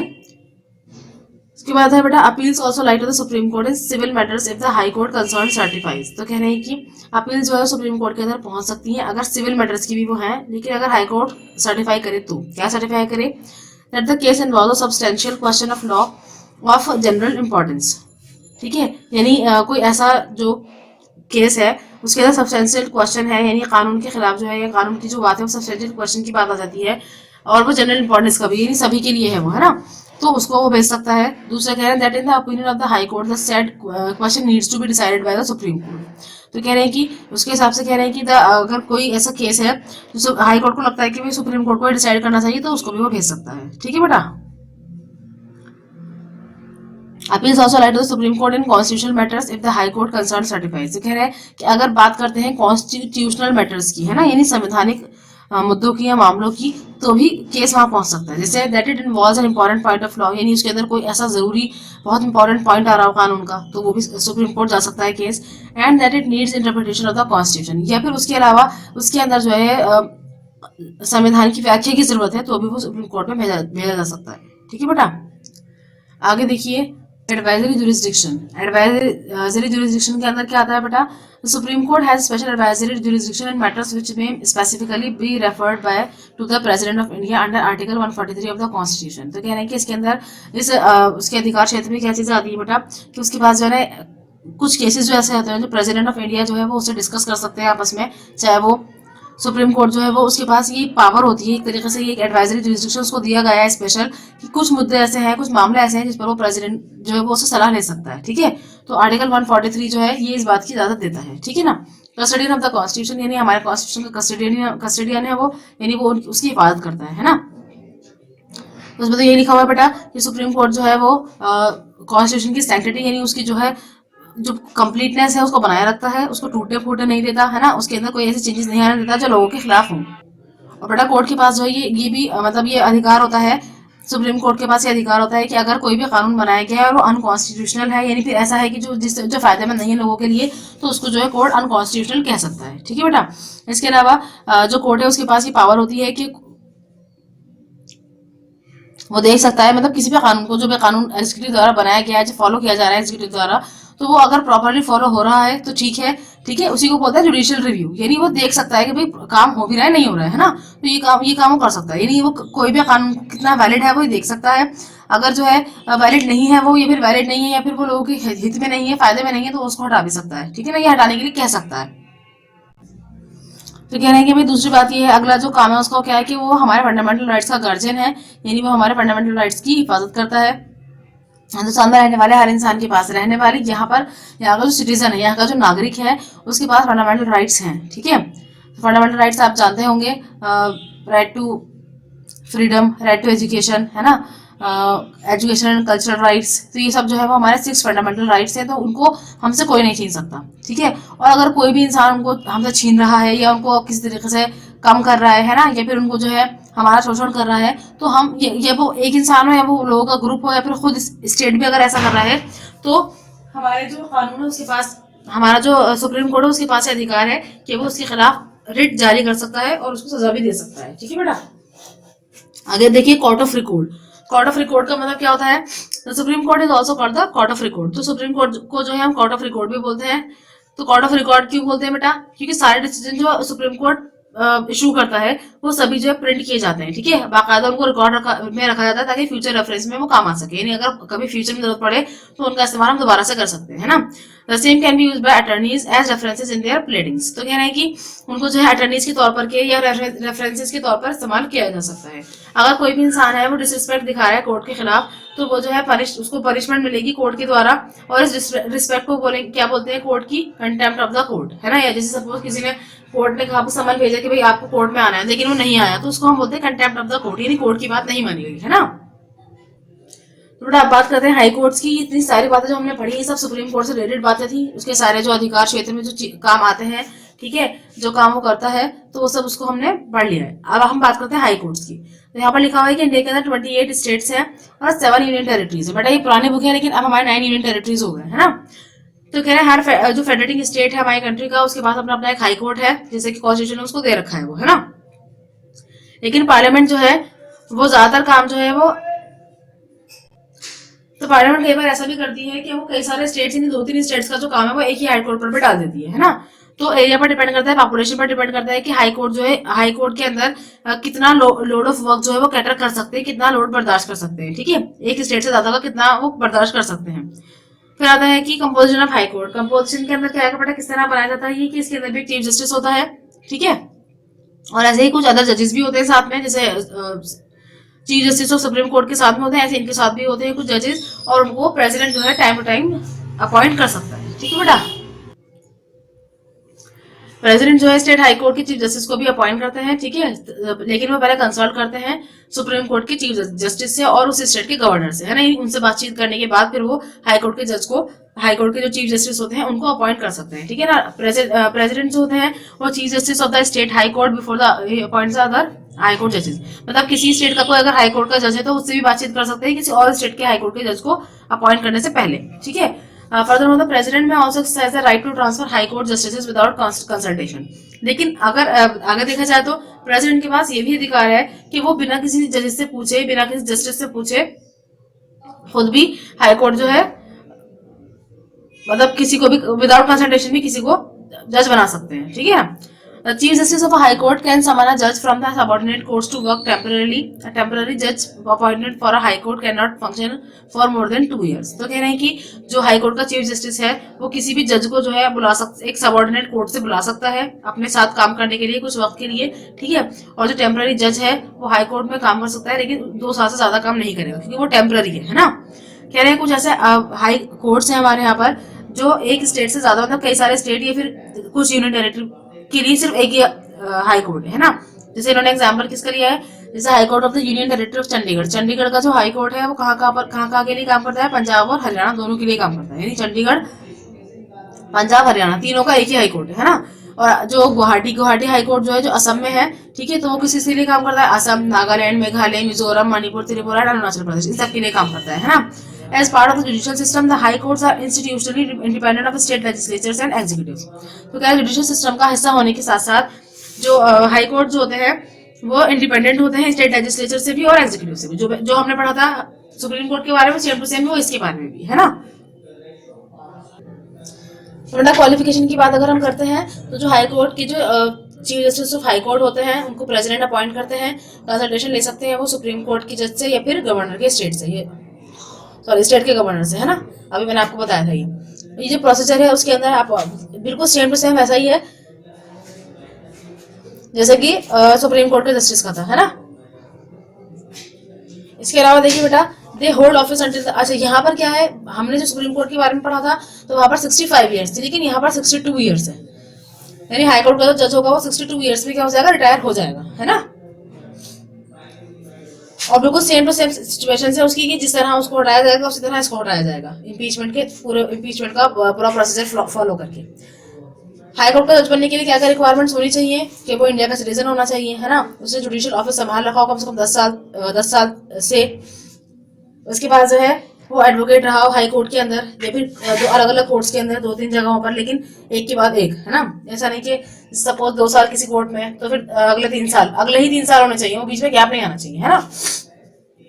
और वो जो है एमिनेंट राइटर होना चाहिए लॉ की फील्ड में, ठीक है। और जो है वो उसका रिकॉर्ड बहुत अच्छा होना चाहिए, एक गुड रेपुटेशन उसकी होनी चाहिए कॉलेज ऑफ लॉ के अंदर, तब जाकर के वो हाई कोर्ट का जज बनेगा, ठीक है बेटा। अपॉइंटमेंट एंड टेन्योर का मतलब तो ये है टाइम पीरियड। अपॉइंटमेंट किस तरह होती है इसकी, चीफ जस्टिस जो होता है हाई कोर्ट का उसको प्रेसिडेंट क्या करते हैं, अपॉइंट करते हैं, कंसल्टेशन ले सकते हैं वो चीफ जस्टिस ऑफ इंडिया से भी और गवर्नर ऑफ कंसर्न स्टेट से भी, ठीक है ना। अदर जजेस जो होते हैं हाई कोर्ट के उनको कौन अपॉइंट करता है, प्रेसिडेंट ही अपॉइंट करते हैं उनको भी, और chief justice of the concern high court, यानी जो भी हाई कोर्ट है जिसका चीफ जस्टिस चुना जा चुका है ना, तो वो चीफ जस्टिस ही प्रेसिडेंट की हेल्प करता है कि और जो उसके 7 जजेस चुने जाने हैं तो वो उनकी मदद कर सकता है प्रेसिडेंट की, है ना। उसके हिसाब से उसकी मर्जी से या फिर उसके बताए हुए कुछ जजेस चुने जा सकते हैं। All the judges of the High Courts, including the Chief Justice, serve till they attain the age of 62 years. They cannot be removed from their office unless they are impeached, as per the procedure laid down for the impeachment of the President and the judges of the Supreme Court. ठीक है, तो वही वाली बात है कि सारे जजेस जो होते हैं हाई कोर्ट के, वो चीफ जस्टिस जो भी है, तो वो सब कितने साल काम करते हैं, 62 ईयर्स, यानी जब तक वो 62 ईयर्स काम नहीं करते, जब तक वो खुद 62 ईयर्स तक नहीं हो जाते तब तक वो काम करते हैं, उसके बाद वो रिटायर हो जाते हैं, ठीक है बेटा। और उनको भी हटाया नहीं जा सकता, जैसे कि सुप्रीम कोर्ट के जज को नहीं हटा सकते हम जब तक कि उस पर कोई इम्पीचमेंट ना चलाई जाए, है ना। पूरा प्रोसीजर है उसके बाद ही कोई उसको हटा सकता है ना। फिर आता है पे एंड अलाउंसेस। पे एंड अलाउंसेस का मतलब क्या होता है, यानी उनकी पेमेंट कितनी होती है, यानी उनको सैलरी कितनी मिलती है और कितने फायदे मिलते हैं सरकार से। The Chief Justice of High Court receives a salary of 1 lakh per month and the other judges get 90,000 per month. तो बेटा यहाँ पर 2 लिखा हुआ है, तो ये ज्यादा तो नहीं होगी, कमी होगी उनकी, तो ये 2 कट कर दी, 90,000 होगी, है ना। चीफ जस्टिस जो है हाई कोर्ट के, उनको लगभग 1 लाख रुपए पर महीने मतलब पर मंथ सैलरी होती है उनकी, और बाकी जो जजेस होते हैं उनके साथ में जो हेल्पर्स जो होते हैं वो 90,000 उनकी पर मंथ सैलरी होती है। इसके अलावा जो है उनको बाकायदा एक हैंडसम अलाउंस मिलता है, यानी बहुत सारे फायदे और मिलते हैं, जैसे कि उनको जो है वक्त के हिसाब से यानी टाइम टू टाइम जो भी पार्लियामेंट फिक्स करती है तो उनको फायदे मिलते रहते हैं। उनको बाकायदा फ्री और फर्निश्ड हाउस मिलता है, पूरा बना बनाया बेहतरीन घर मिलता है उनको, एक गाड़ी मिलती है ड्राइवर के साथ, ठीक है, जो कि उनकी ऑफिशियल ड्यूटी अटेंड करने में उनकी मदद करता है। तो बेटा ये उनके अलाउंसेस होते हैं, है ना। उसके बाद है functions and duties. Function and duties की इनके क्या क्या काम है। Just as the Supreme Court of India, the High Court also has a large number of functions and duties to perform. These duties can be judicial or non-judicial in nature. तो क्या जिस तरह सुप्रीम कोर्ट के जज के पास बहुत सारे काम हैं इंडिया के, है ना, ऐसे हाई कोर्ट के जज के पास भी बहुत सारे काम होते हैं। वो जो काम है वो जुडिशियल भी हो सकते हैं, नॉन जुडिशियल भी हो सकते हैं। बड़ा जुडिशियल फंक्शन कौन कौन से हैं इसके। The high courts of the states have 3 types of jurisdictions. Under the original jurisdiction, it has the power to issue orders called writs to any person or authority within its jurisdiction against the violation of the fundamental rights of citizens. It can also try civil and criminal cases. तो हमें कह रहे हैं कि high court जो है state का, उसके अधिकार क्षेत्र में 3 तरह के काम आते हैं, है ना। तो उसके अंदर जो सबसे ओरिजिनल काम है उसका, सबसे ओरिजिनल जो काम है उसका वो ये है कि उसके पास ये पावर होती है कि वो किसी भी इंसान के खिलाफ रिट जारी कर सकता है कि अगर वो इंसान किसी की भी फंडामेंटल राइट को वायलेट कर रहा है तो, ठीक है। इसके अलावा वो सिविल और क्रिमिनल केसेस को भी ट्राई कर सकता है ना। The appellate jurisdiction of the High Court includes the power to hear appeals on civil and criminal cases against the decisions of lower and courts within the state. तो कह रहे हैं appellate jurisdiction के अंदर उसके पास ये काम आता है कि जैसे सपोज डिस्ट्रिक्ट कोर्ट का कोई भी फैसला है तो अगर वो लोग चाहते हैं उस पर वहां पर अप्लाई करना हाई कोर्ट में, तो वो उनके केसेस सुन सकता है, चाहे वो सिविल केसेस हो चाहे वो क्रिमिनल केसेस हो, है ना, और उनके लिए फैसला भी दे सकता है। उसके बाद है बेटा the high court has the authority to supervise the working of all subordinate courts under its jurisdiction. Moreover, it is also a court of record and has a power to punish for causing contempt of court. तो कह रहे हैं जो high court जो होता है उसके पास ये भी पावर होती है कि वो अपने से छोटे वाले जितने भी कोर्ट्स हैं, यानी सबऑर्डिनेट कोर्ट्स हैं, डिस्ट्रिक्ट कोर्ट्स हैं, उन सबकी भी उनको सुपरवाइज करेगा, उन पर ध्यान रखेगा उनका, है ना। और इसके अलावा अगर कोई ऐसा कोर्ट है, कोर्ट ऑफ रिकॉर्ड भी उसके पास है, यानी उसके जितने भी फैसले होंगे उनका रिकॉर्ड रखा जाएगा।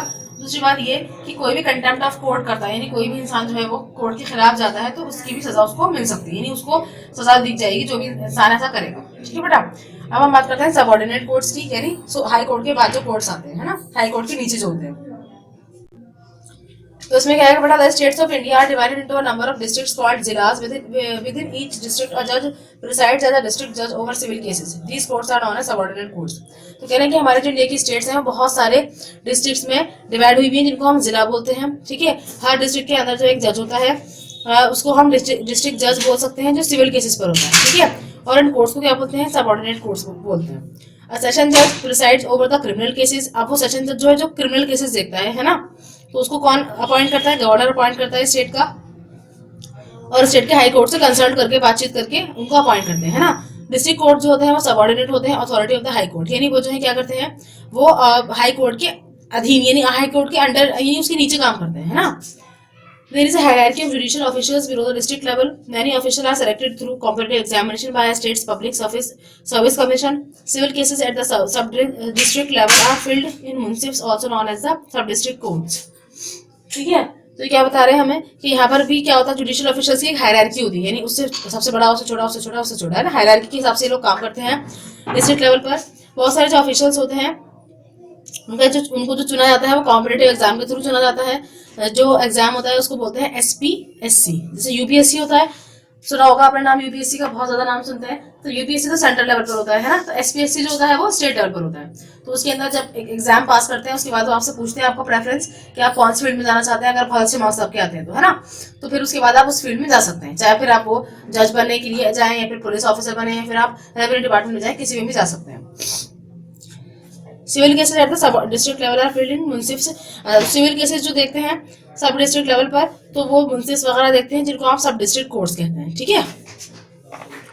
Lesser criminal cases are entrusted to the courts of subordinate magistrates functioning under the supervisory authority of a district magistrate. All magistrates are under the supervision of the High Court. At the village level, disputes are frequently resolved by panchayats और लोक अदालत और peoples court. तो कह रहे हैं कि जो क्रिमिनल केसेस होते हैं वो कम ही जाते हैं, कहाँ पर, सबऑर्डिनेट मजिस्ट्रेट्स के पास, ठीक है। जो किसके अंडर काम करते हैं, जो सुपरवाइजरी अथॉरिटी के अंदर काम करते हैं, जो कौन है, डिस्ट्रिक्ट मजिस्ट्रेट, ठीक है। डिस्ट्रिक्ट मजिस्ट्रेट के अंदर ये लोग काम करते हैं। और ये सभी मजिस्ट्रेट फिर चाहे वो डिस्ट्रिक्ट कोर्ट के हो चाहे वो ये वाले मजिस्ट्रेट्स हो, सबऑर्डिनेट मजिस्ट्रेट्स हो, ये सभी हाई कोर्ट के अंडर काम करते हैं। ठीक है, ब्रिज लेवल पर अगर हम बात करते हैं तो जो झगड़े वगैरह सुलझाए जाते हैं वो पंचायत या फिर लोक अदालत या फिर पीपल्स कोर्ट के द्वारा सुलझाए जाते हैं। तो मतलब इसमें बहुत लंबा प्रोसेस नहीं होता है, इसमें बस सामने सामने सिचुएशन लेकर आते हैं, जैसे देखते हैं आप पंचायत मूवीज वगैरह में दिखाई जाती है, तो आज का फैसला हो जाया करता है। ठीक है, फिर आता है रेवेन्यू कोर्ट्स। रेवेन्यू कोर्ट्स क्या होते हैं? These courts deal with the cases related to land revenue in the district. तो कह रहे हैं कि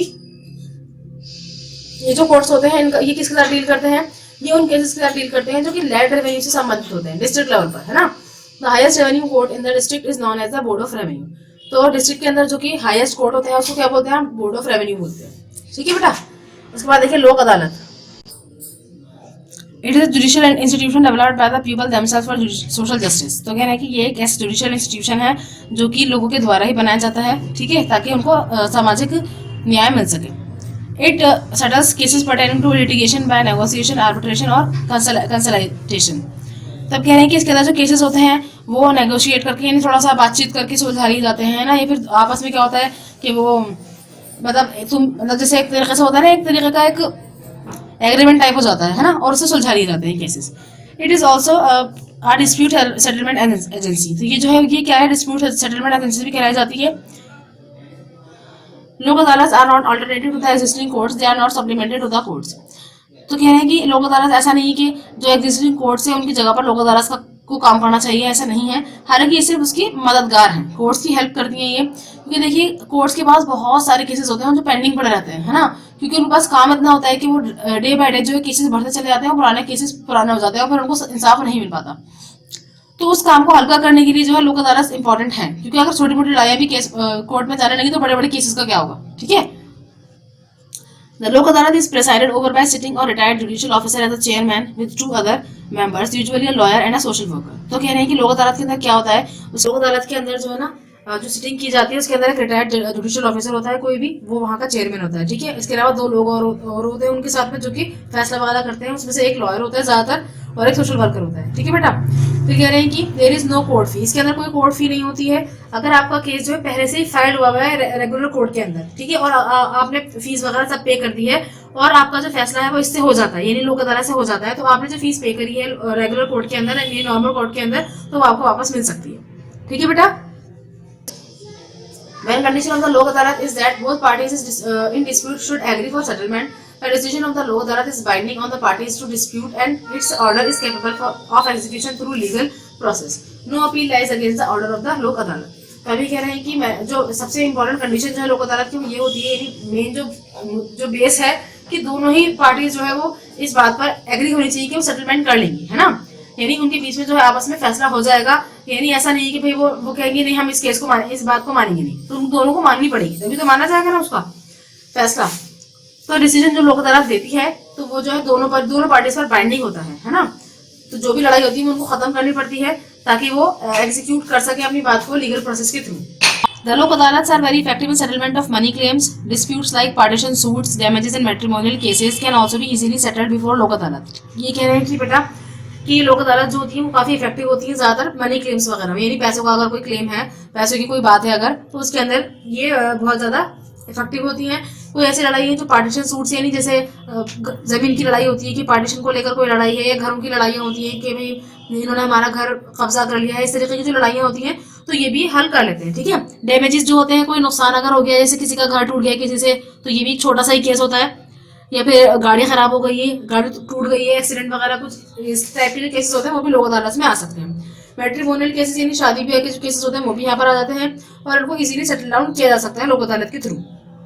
as a scope for compromise through an approach of give and take is high in these cases. क्यों? क्योंकि इसके अंदर क्या होता है जो स्कोप है ना वो कॉम्प्रोमाइज का ज्यादा होता है, यानी दोनों पार्टीज आपस में कुछ ले दे करके मामला हल कर लेती है, तो इसलिए जो है कोर्ट के अंदर बहुत लंबा प्रोसेस फॉलो करके इनको वहां पहुंचना पड़ता है, नतीजे पर पहुंचना पड़ता है ना। तो लोक अदालत को ज्यादा लोग प्रेफर करते हैं क्योंकि एक तो छोटे से एरिया की लोक अदालत होती है, बहुत बड़ा एरिया नहीं होता इसके अंदर, और सामने सामने बैठकर पूरे गांव के सामने पूरी की पूरी जो सिचुएशन है उसका हल निकाल लिया जाता है। ठीक है, The local adalats are a boon to the litigant public where they can get their disputes settled fast and free of cost। तो क्या है लोक अदालत जो है वो आजकल के मतलब आज लोगों के लिए पब्लिक के लिए आजकल जो है वो क्या है एक बहुत बड़ा वरदान है। क्यों? क्योंकि इसके अंदर जो है बहुत सारी लड़ाई झगड़ों का जो आप हल है वो निकाल सकते हैं, वो भी बहुत जल्दी और बिना किसी पैसे के।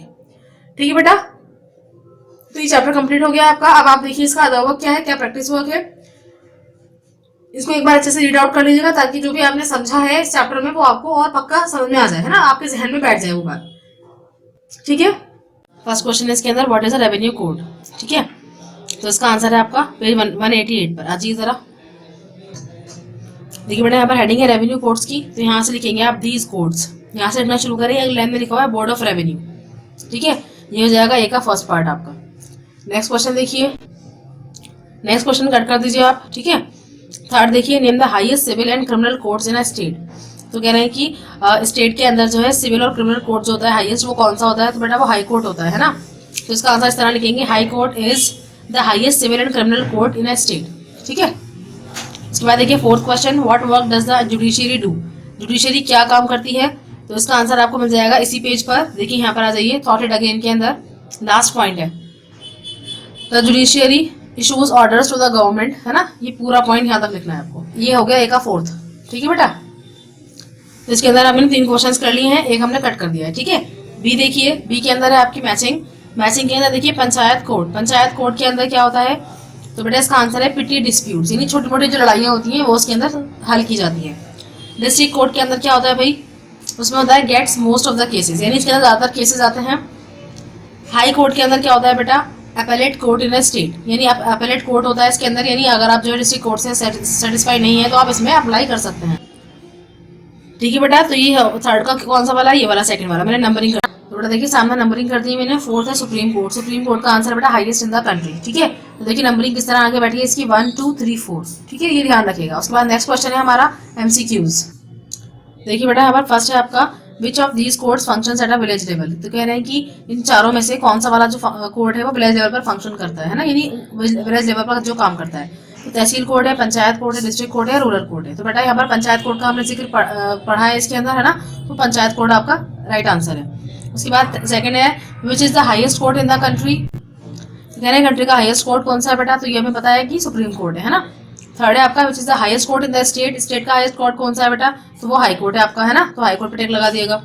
फोर्थ है, what is the retirement are age for the chief justice of the high court. कह रहे हैं हाई कोर्ट के चीफ जस्टिस के लिए जो रिटायरमेंट एज है वो क्या है बेटा, 62 ईयर्स है ना, तो यह एज कर लीजिएगा।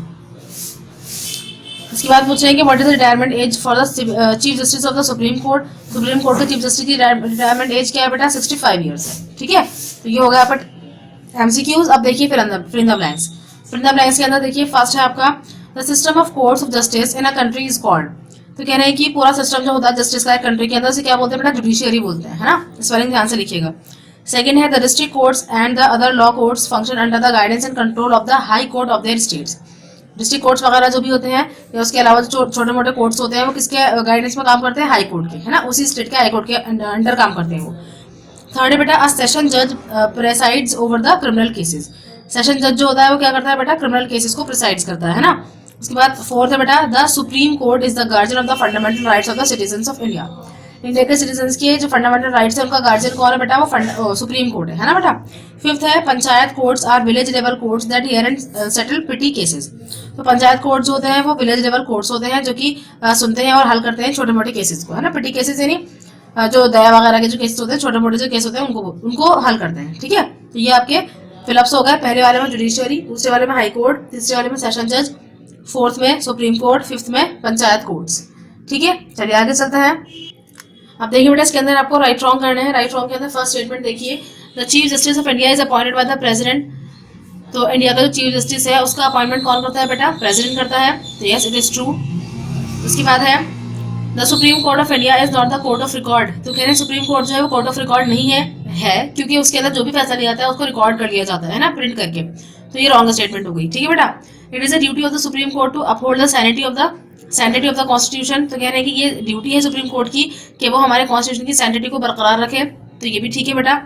उसके बाद आता है, सम हाई कोर्ट्स सर्व मोर देन वन स्टेट और यूनियन टेरिटरी। कुछ हाई कोर्ट्स ऐसे होते हैं जो एक से ज्यादा स्टेट्स को या यूनियन टेरिटरी को सर्व करते हैं या उसके लिए काम करते हैं। तो बेटा ये स्टेटमेंट भी ट्रू है। ठीक है, उसके बाद फिफ्थ देखिए, there are 21 high courts in our country. तो कह रहे हैं कि हमारे जो कंट्री में कितने हाई कोर्ट्स हैं, 21 हाई कोर्ट्स हैं। तो बेटा ये रॉन्ग स्टेटमेंट है। ठीक है, तो बेटा इस बुक के रिकॉर्ड के हिसाब से तो हमारे कंट्री में 22 हाई कोर्ट्स हैं क्योंकि कई सारे स्टेट जो है वो मतलब 2-3 स्टेट्स का एक हाई कोर्ट भी है, तो इसलिए टोटल 28 नहीं है ना, 22 है। लेकिन अगर हम रिसेंट की बात करें तो 25 हाई कोर्ट्स है हमारे पूरे इंडिया में, तो इसलिए ये वाली स्टेटमेंट रॉन्ग हो गई है ना। 6 है बेटा, no appeal lies against the order of the Lok Adalat, कह रहे हैं कोई भी अपील जो है वो लोक अदालत के खिलाफ नहीं जाती है, तो ये स्टेटमेंट राइट है। तो आपका किस तरह रिदम किस तरह आ रही है, right wrong right right right wrong right, है ना, कैसे, right wrong right right wrong right. उसके बाद आ जाइए बेटा डी पार्ट पर, इसके अंदर आपको आंसर्स लिखने हैं। तो बेटा फर्स्ट क्वेश्चन है आपका, व्हाट आर लोक अदालत, हाउ आर दे बेनिफिशियल, ठीक है, लोक अदालत क्या है और वो किस तरह फायदेमंद है। तो इसका आंसर देखने के लिए आ जाइए पेज 188 पर। ये देखिए बेटा लोक अदालत का की हेडिंग में आ जाइए, तो यहाँ पर आपको पॉइंट्स में आंसर लिखना है, ठीक है। तो फर्स्ट पॉइंट है आपका फर्स्ट सेकंड थर्ड फोर्थ, ये तो एज इट इज लिखना है आपको, है ना। और फिफ्थ पॉइंट आप लिखेंगे यहाँ से, there is no court fee से लेकर लोक अदालत तक, ये फिफ्थ पॉइंट हो गया। सिक्स पॉइंट आप लिखेंगे, the Lok Adalat are very effective in settlement of money claims, यहाँ तक टोटल 6 पॉइंट्स आप लिखेंगे। इसके अंदर ये पता चल जाएगा कि लोक अदालत क्या है और ये पता चल जाएगा कि उसकी फायदे क्या है, उसकी मतलब उसके होने से हमें क्या क्या फायदे हैं, है ना, क्या क्या बेनिफिशियरीज है। तो ये 6 पॉइंट्स हो गए, इसका ध्यान रखिएगा, बहुत ध्यान से लिखना है आपको। ये डी का फर्स्ट हो गया आपका, ठीक है। नेक्स्ट क्वेश्चन में चलिए बेटा डी देखिए, what do understand by the independence of judiciary, कह रहे हैं कि आप सेकंड क्वेश्चन तो कट कर दीजिएगा, है ना। थर्ड देखिए कि जुडिशियरी के इंडिपेंडेंस से आप क्या समझते हैं, है ना। तो देखिए इसका आंसर पेज 184 पर। यहाँ पर देखिए बेटा the judiciary in India is independent, यहाँ से लिखना शुरू करेंगे आप, यहाँ ऑफ की जगह पर कट करके फ्रॉम लिख लीजिएगा, है ना, और यहाँ तक लिखना है मैटर्स ऑफ जस्टिस। तो पॉइंट बनाकर लिखना है, जैसे पॉइंट्स में लिखा हुआ है ये एज इट इज लिख लीजिएगा। ये हो गया आपका डी का थर्ड आंसर, ठीक है। नेक्स्ट देखिए बेटा डी पार्ट तो हो गया आपका, अब ई पार्ट देखिए। ई पार्ट के अंदर आपको 6 क्वेश्चंस दे रखे हैं इन्होंने, 6 में से आप 3 कट कर दीजिए, फर्स्ट फोर्थ एंड सिक्स्थ, ठीक है। उसके अलावा हम सेकंड थर्ड एंड फिफ्थ हम करेंगे, ठीक है ना। सेकंड क्वेश्चन क्या है आपका, what are the main functions and powers of the supreme court of India, supreme court of India के क्या मेन फंक्शंस और पावर्स हैं। तो देखिए पेज 185 पर इसका आंसर। सबसे पहले तो इसमें आप हेडिंग बनाएंगे powers and functions of the supreme court, ठीक है। उसके बाद फिर आप जो है सब हेडिंग बनाएंगे जुडिशियल फंक्शंस, है ना। उसमें लिखेंगे it performs different types of judicial functions, इतना ही लिख देंगे बस खाली, ठीक है। उसके बाद सेकंड हेडिंग बनाएंगे एडवाइजरी फंक्शंस, तो ये पूरा पॉइंट लिख देंगे। उसके बाद कोर्ट ऑफ रिकॉर्ड, उसकी पूरे पॉइंट लिख देंगे। फिर गार्जियन ऑफ द कॉन्स्टिट्यूशन, इसका पूरा पॉइंट लिख देंगे। और guardian of the fundamental rights, ये भी पूरा लिख देंगे, ठीक है। टोटल 5 पॉइंट्स हो जाएंगे आपके। थोड़ा लेंदी आंसर है, इसलिए मैंने सारे नहीं करवाए, आपको कट करवा दिए काफी सारे, तो है ना। तो ये हो गया आपका ई का सेकंड आंसर। ई का थर्ड देखिए बेटा, explain the jurisdiction and powers of the high courts of India, high court का की जो पावर्स हैं और उनका जो अधिकार क्षेत्र है वो क्या है वो बताना है आपको। तो इसका आंसर देखने के लिए आ जाइए बेटा पेज 188 पर। तो क्वेश्चन से हेडिंग बनाएंगे पहले आप, है ना। उसके बाद आप पॉइंट वाइज लिखेंगे, यहाँ से लिखना स्टार्ट करेंगे, it has the power to issue, यहाँ से लेकर अगले लाइन में लिखा है फंडामेंटल राइट्स ऑफ सिटीजंस, ठीक है। तो ये हो गया आपका फर्स्ट पॉइंट। उसके बाद सेकंड देखिए द अपैलेट जुरिस्डिक्शन, यहाँ से लिखना स्टार्ट करेंगे विद इन द स्टेट, यहाँ तक लिखेंगे, ये हो गया आपका सेकंड पॉइंट, है ना। उसके बाद थर्ड है the high court has authority, यहाँ से लिखेंगे और अगले लाइन में लिखा है जुरिस्डिक्शन, तो ये हो गया आपका थर्ड पॉइंट, है ना। फोर्थ पॉइंट इसी में से बनाएंगे, it is also a court of record, यहाँ से लेकर के और पूरा लास्ट तक, ये हो गया फोर्थ पॉइंट। तो 4 पॉइंट्स पर ये आपका आंसर है, ठीक है। और हेडिंग बनाइए क्वेश्चन से, तो क्वेश्चन से हेडिंग बनाइए the power and jurisdiction of high court are, ऐसा करके फिर पॉइंट्स लिखेंगे, ठीक है। चलिए E5 देखिए, E4 तो कट करवा दिया मैंने आपको। E5 देखिए, व्हाट आर सबऑर्डिनेट कोर्ट्स, और ये जो है ना ये आगे का कट कर दीजिएगा इसका, बस इतना ही लिखना है क्वेश्चन आपको, ठीक है। इसका आंसर भी देखिए पेज 188 पर। ये देखिए the states of India are divided into a number of districts called zilas, within each district a judge presides as a district judge over civil cases, these courts are known as subordinate courts। तो ये हो गया आपका ए का fifth answer, ठीक है बेटा। Lesson complete हो गया है आपका, ठीक है। जो क्वेश्चंस कट करवाए हैं वो कट कर दिएगा, बाकी जो करवाए हैं वो सब प्रॉपर अपनी कॉपी में नोट डाउन कर लीजिएगा सिविक्स की। आई होप आपको चैप्टर समझ में आया होगा। लगभग हमारा जो कोर्स है वो कंप्लीट हो गया है एसएसटी का, अब आप लर्निंग स्टार्ट कर दीजिएगा, ठीक है, ताकि एग्जाम्स में आप अच्छे से परफॉर्म कर सकें। So thank you, thanks for watching, अल्लाह हाफिज़।